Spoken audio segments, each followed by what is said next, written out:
C'est vrai qu'encore aujourd'hui, moi je ne conçois pas de vivre loin de la nature, de la campagne et de cet espace de liberté qui est hyper important pour moi.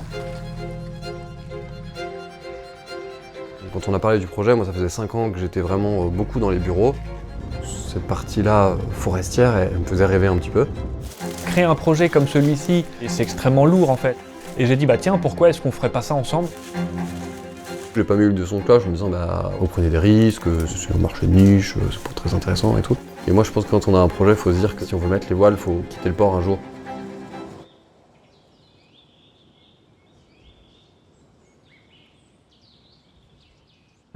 Au début, on n'y connaît pas grand-chose et donc il faut vraiment tout tester, tout essayer. Donc on passe beaucoup de temps à regarder des tutos, des vidéos,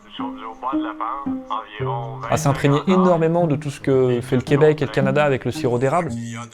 On a mis toute une machine en marche pour pouvoir valoriser, trouver un embouteilleur, trouver des acheteurs, pouvoir vendre. Sur de la gravité. C'est juste à la fin pour récupérer. Quand vous êtes engagé sur des volumes, que vous avez les clés d'une parcelle pour pouvoir l'exploiter, en fait vous savez que quand ça va commencer, vous avez une période assez courte et il ne faut surtout pas rater ce créneau. Bon bah il n'y a plus qu'à. Et donc du coup on se retrouve à dire bah ok maintenant on n'a pas le choix, on s'est engagé. Donc il faut qu'on se mette en ordre de marche pour y arriver quoi. Bon les filles, je vous fais un gros bisou, on part travailler avec oncle Jean là. Salut, bonne journée, bye.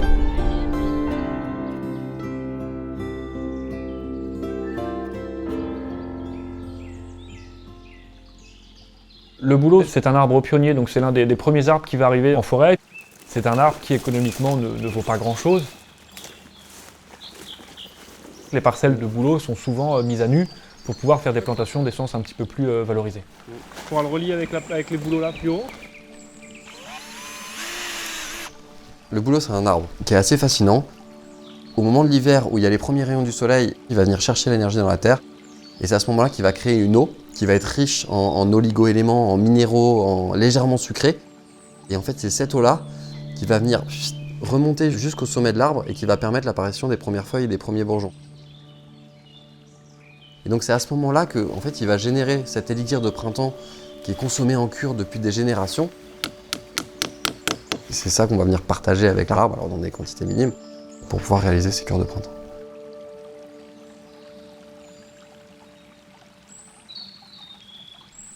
Ils sont les pieds dans l'eau, c'est cool. Ouais, ils ont un bel houppier.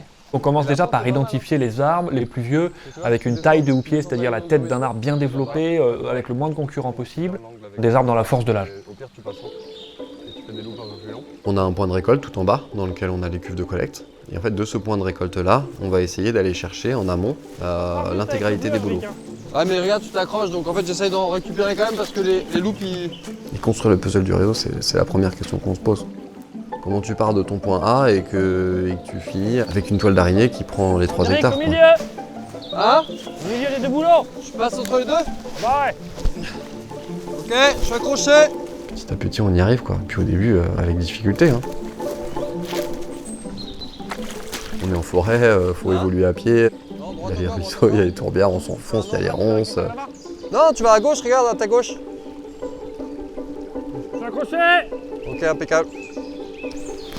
Puis en fait, faut pas trop se rater parce qu'une fois qu'on a installé tout notre réseau, si on s'est raté, c'est compliqué de tout recommencer quoi.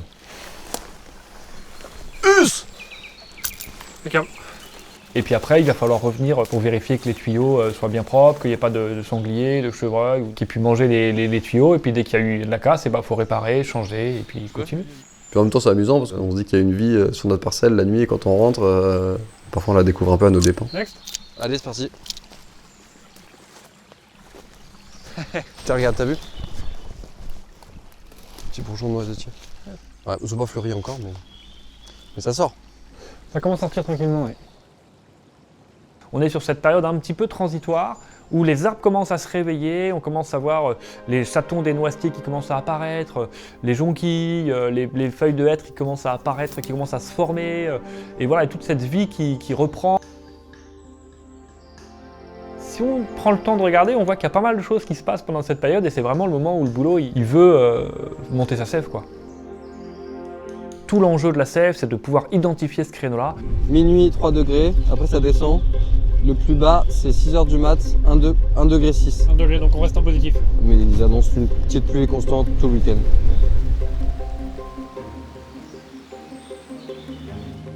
On va prendre quelques arbres en test, puis on va relever nos tests tous les jours.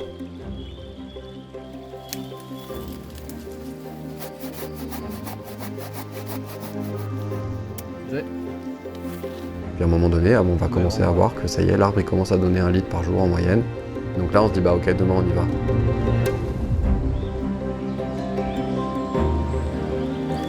Et là, c'est parti pour un marathon de 4-5 jours de perçage.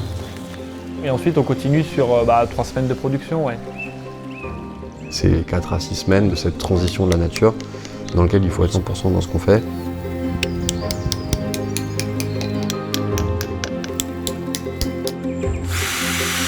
Et c'est toujours un peu cette émotion, même avec les milliers d'arbres dont on s'occupe. Dès qu'il y a un arbre qui coule, c'est quelque chose d'un petit peu magique, presque irréel en fait.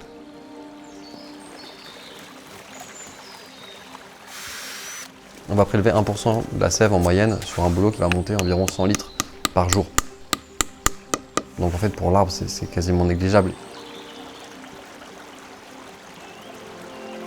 Les arbres vont cicatriser immédiatement. D'un an sur l'autre, on voit les cicatrices qui sont vraiment parfaites. Une érablière ça dure des années puis c'est récolté par plusieurs générations et nous c'est ce qu'on va faire aussi avec nos forêts de bouleau. En fait, quand vous récoltez la sève de bouleau, vous vous retrouvez à avoir des litres, des centaines de litres, des milliers de litres qui arrivent sur un point donné, au milieu d'une forêt. Et donc, il a fallu travailler sur ce côté logistique pour pouvoir faire en sorte que la sève qui est tombée pendant la nuit, J'ai 450 litres Jean. elle soit récoltée le matin et qu'elle puisse être mise en bouteille le soir. Et la sève qui est tombée la journée, 950 sur la journée. elle soit livrée le soir et elle puisse être mise en bouteille le lendemain matin. C'est une espèce d'orchestration un peu fine de dire bah ok on perce, là on collecte, là on embouteille, ensuite là les clients sont livrés, etc. Donc tout ça doit être bien ficelé. Non, pomme poire. Pomme poire. Et en fait on passe notre vie à avoir des aléas qui viennent contrecarrer tout ça, donc il faut tout le temps réorchestrer. Il n'aura pas 16 palettes, mais que 13 palettes. 684, on arrive à 2684, on a vendu 3500.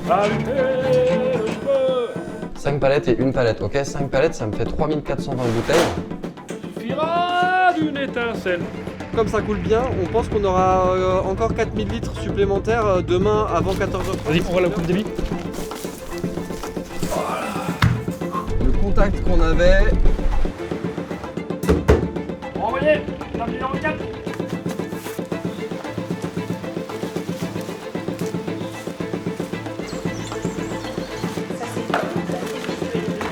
Là, on va rester comme ça. Ouais, c'est pas mal.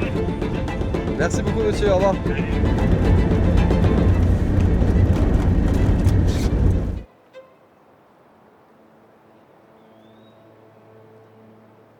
En vrai, j'espère que rentrer vite. Mais ça va. Là, on a fait la plus longue partie de la sève et donc ça veut dire qu'après la deuxième, là, ça va être moins long.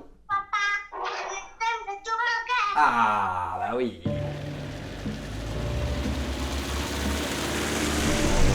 Voilà, en 2 nuits, on a perdu 5000 sur. Ah bah oui, c'est sûr, bah c'est clair. Pendant 2-3 semaines de production, vous allez avoir des très belles journées où vous allez produire énormément de volume, et puis le lendemain, vous comprenez pas, mais vous avez 2 à 3 fois moins de volume. Ça fout en l'air un peu le planning là. Ça fout tout dans l'air. Ouais, du coup, c'est vraiment pas top quoi. Bah, cumulé, là, on commence à perdre pas mal donc on va se concentrer un peu. Évidemment, c'est stressant parce qu'on a un emprunt sur le dos qui est important, qui est lourd. Il faut produire les volumes pour pouvoir rembourser cet emprunt. J'ai rien, j'ai pas de raison. Et quand vous faites une erreur technique et que vous perdez la production de la nuit, et ça arrive fort malheureusement, il faut se remettre en cause. Ouais, Guy. Faut pas venir à la gravité. Donc il faut s'adapter, il faut travailler ensemble, il faut essayer de se remettre en cause tous les jours, que ce soit sur les arbres, sur la récolte, mais aussi sur notre manière d'agir. Si vous vous arrêtez au moindre échec, ça ne marche pas, mais il faut absolument repartir parce que la sève elle continue de couler, quoi, elle vous attend pas. Allez, go.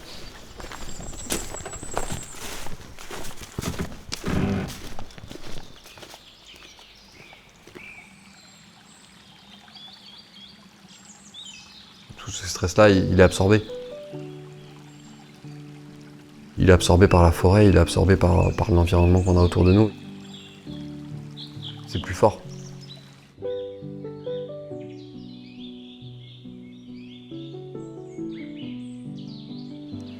C'est ça l'essence de ce qu'on cherchait dans le travail en forêt qui est là, quoi.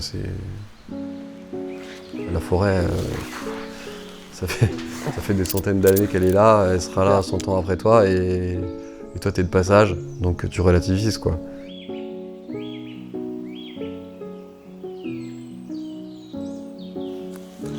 C'est sûr que la fin d'année de la première saison, en fait on se retrouve à...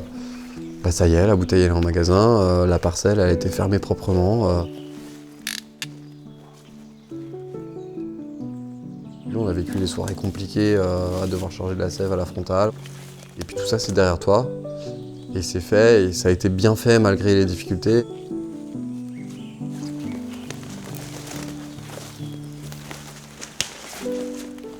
Je laisse prendre pour ça. Bon, bah, l'année prochaine, hein.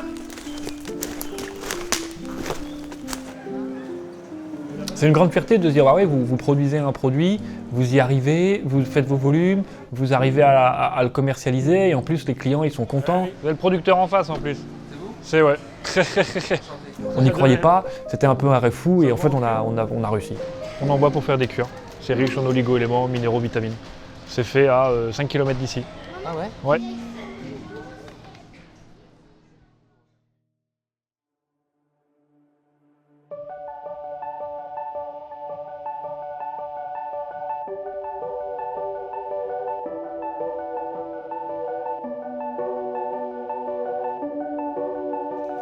Je pense que la forêt, elle a cette qualité-là d'orienter ton esprit vers le long terme. De vivre dans un milieu d'organismes vivants qui occupent un espace de la même manière depuis des centaines et des centaines d'années et qui vont le faire encore pendant des centaines et des centaines d'années si tu fais suffisamment attention, et ben ça, c'est des réflexions qui sont pas les mêmes, quoi. On vit un réchauffement climatique extrêmement important et la forêt est l'un des rares puits de carbone sur lequel on peut vraiment agir. Je veux que mes enfants aient à cœur cette essence de la vie qui n'est pas dans l'artificiel, quoi. L'essence de la vie, elle est dans la réalisation du beau et du bien, elle est dans le respect de la nature, et ça, on a trop tendance à l'oublier.